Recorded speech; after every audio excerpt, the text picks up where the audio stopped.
Salam sejahtera bagi kita semua, salam. Sebelum kita membaca firman Tuhan, kita berdoa.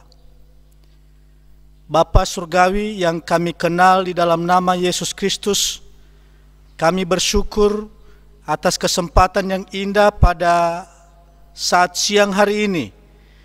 Kami berhimpun bersama, hendak membaca dan merenungkan firman-Mu.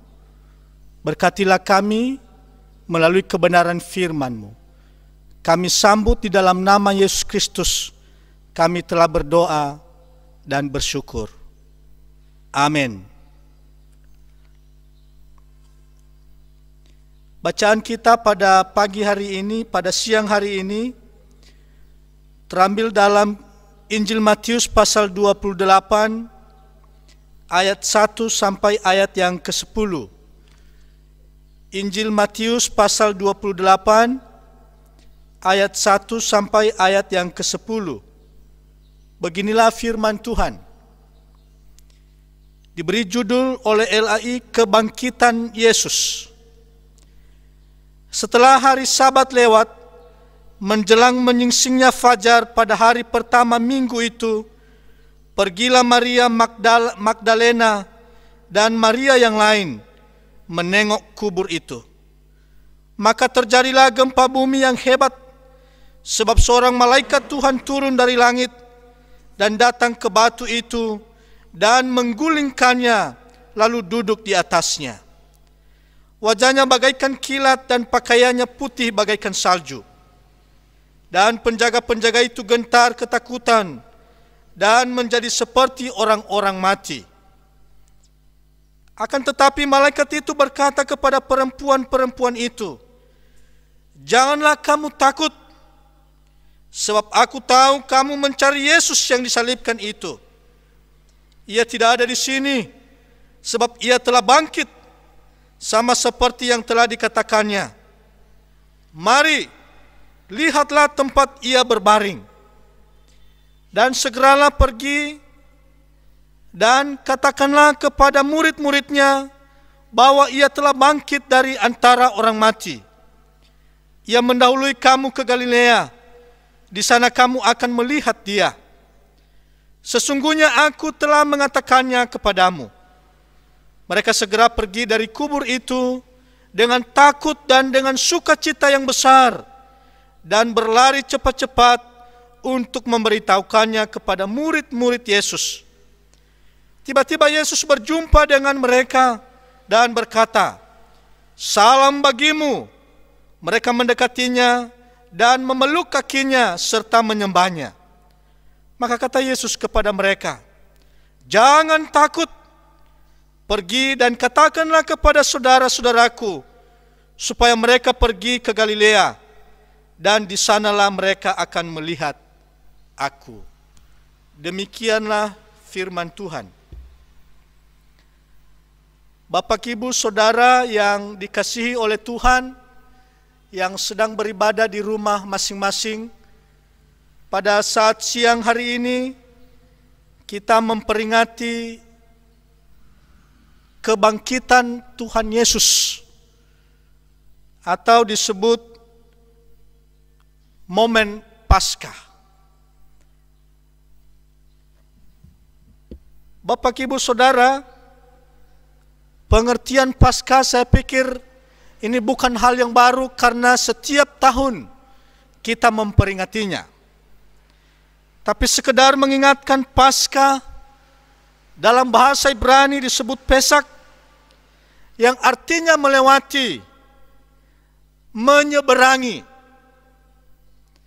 Ada juga yang mengatakan atau yang menggunakan dengan kata Easter, yang berasal dari kata East atau timur. Easter adalah dewi cahaya yang disembah setiap musim sekitar bulan April. Pemahaman tentang Easter ini atau dewi cahaya ini berhasil ditransformasikan pemahamannya bahwa Kristus adalah terang atau sang surya.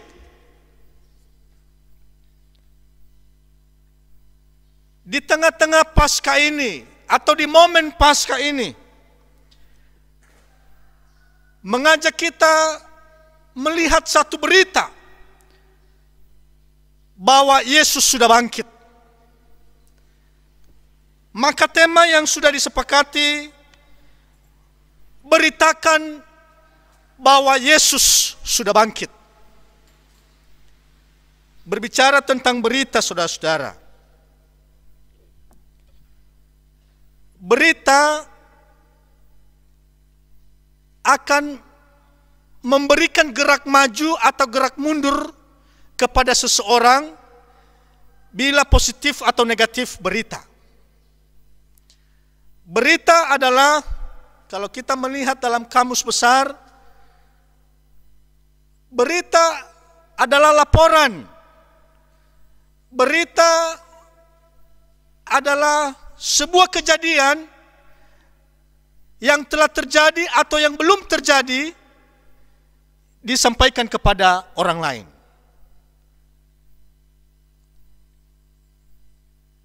Berita bisa positif dan juga bisa negatif. Bisa membuat langkah seseorang maju dan bisa membuat langkah seseorang mundur. Contoh, saudara-saudara. Berita saat ini mengatakan bahwa tunjangan hari raya akan dihilangkan atau tidak terbayarkan, tidak bisa terbayarkan karena situasi corona. Tentu membuat kita yang sudah berharap THR boleh cair, mulai aduh bagaimana ini? THR tidak jalan, corona sudah semakin parah, biaya hidup semakin naik. Jadi banyak hal yang bisa kita sampaikan. Termasuk contoh bagi sekolah-sekolah, guru-guru, ketika dana BOS cair, maka gerak langkahnya pasti cepat, semakin cepat dan semakin cepat untuk mencairkannya. Karena ya ada kabar sukacita, dana BOS cair dan lain sebagainya. Tapi sekali lagi ketika berita itu negatif, maka sesuatu yang kita cita-citakan, kita lakukan, mulai berpikir dan mulai mundur, bukan semakin maju. Dan peristiwa yang kita baca dalam Matius pasal 28, itulah yang terjadi di tengah-tengah kehidupan perempuan yang sedang melihat kubur Yesus. Gerak langkahnya bukan semakin maju, tetapi semakin mundur pada awalnya. Ada berita yang didengar oleh perempuan-perempuan ini, sehingga mereka gerak langkahnya maju, tidak semakin mundur. Pada awalnya kita melihat saudara-saudara, Yesus mati, lalu bangkit. Dikatakan di ayat yang pertama yang sudah kita baca, setelah hari Sabat lewat, menjelang menyingsingnya fajar pada hari pertama minggu itu, pergilah Maria Magdalena dan Maria yang lain menengok kubur itu. Kalau di kitab Injil yang lain disebutkan bahwa mereka membawa rempah-rempah, meminyaki Yesus. Para perempuan ini datang ke kubur untuk merempah Yesus, memberi penghargaan terakhir. Karena pada saat Yesus dikubur, mereka tidak sempat meminyaki Yesus. Dan pada hari setelah Sabat itu, minggu pertama itu, mereka datang ke kubur, membawa minyak untuk meminyaki Yesus. Tapi apa yang terjadi, saudara-saudara? Di tengah-tengah keputusasaan, di tengah-tengah kekecewaan, Maria dan juga para murid pada waktu itu Justru malaikat Tuhan menyapa mereka dan berkata, "Jangan takut. Pergi dan katakanlah kepada saudara-saudaraku, supaya mereka pergi ke Galilea, dan di sanalah mereka akan melihat aku." Ada 2 kali dia sebutkan jangan takut, saudara-saudara. Di ayat yang 10 dan juga di ayat yang sebelumnya, di ayat yang ke-5.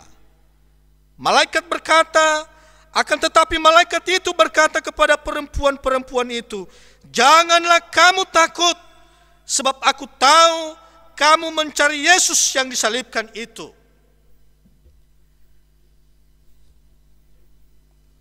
Bapak, Ibu, Saudara yang terkasih di dalam nama Yesus Kristus, para perempuan yang datang ke kubur Yesus saat itu juga telah kehilangan harapan. Pahlawan Mesias dan guru mereka yang itu Yesus, yang telah tiada dengan kematian yang sangat tragis. Tapi malaikat Tuhan menyapa mereka, "Janganlah takut." Harapan para perempuan yang semula hanya ingin merempahi jenazah Yesus sebagai penghormatan mereka yang terakhir, berubah menjadi harapan baru dan penuh sukacita, sebab jenazah Yesus yang akan mereka rempahi kini sudah tidak ada lagi di kubur. Yesus sudah bangkit. Di depan kubur Yesus, harapan dari para perempuan berubah drastis menjadi harapan yang menimbulkan kekuatan dan perubahan orientasi hidup.